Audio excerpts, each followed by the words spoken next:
Tēnā tātou katoa, good evening.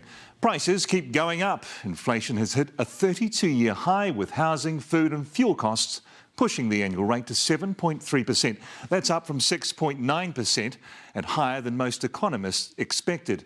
Now, ANZ is predicting the OCR will rise to 4% in November, and that'll drag mortgage rates up with it.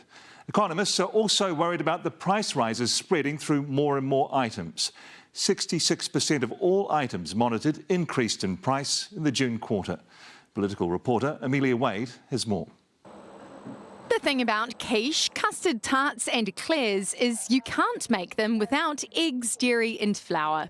Prices are going up, and if you're not always watching, all of a sudden your margins disappear. And you can't deliver the treats without petrol. We added $1 onto the delivery cost from $6.50 to $7.50 just because, it's just been a huge jump. The price of the key elements of Arobake, ingredients and petrol, painfully the key drivers of inflation. The government's record keeper, Stats NZ, today confirming what everyone's been feeling. Inflation is up 7.3%. Ouch.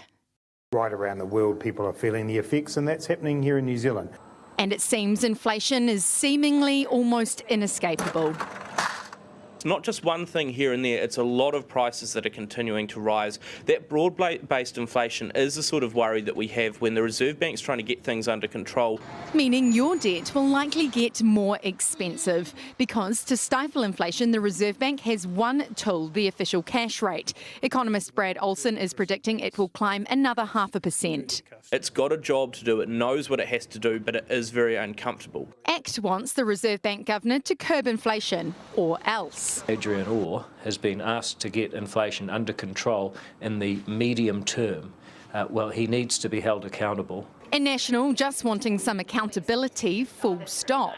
The government continues to throw up its hands, point at overseas factors and tell Kiwis they just need to put up with surging prices. What the government's done is step in to support people, and in fact the fuel excise duty cut has meant that inflation's lower than it would otherwise have been. The Finance Minister yesterday spending almost $1 billion to keep half-price public transport and the 25-cent petrol tax cut, which has been helping. So I do 3 days in the car, 2 days on the bus or whatever. Certainly conscious of which car we take or whether we take a car or how we get to places, yeah, definitely. But could petrol be cheaper? I've never seen such a high level of oil company margin. Reports to the government show petrol importers' margins are spiking. I know that some of the oil companies have dropped it by 10 cents. I think they could drop it easily another 10 cents. And as Megan Woods said yesterday, she's written to the petrol companies to ask them to explain the situation just in the last couple of weeks. For the Kiwis counting every dollar, even 10 cents would help. Well, kia ora, Amelia. Can the government eventually get rid of the petrol tax cut?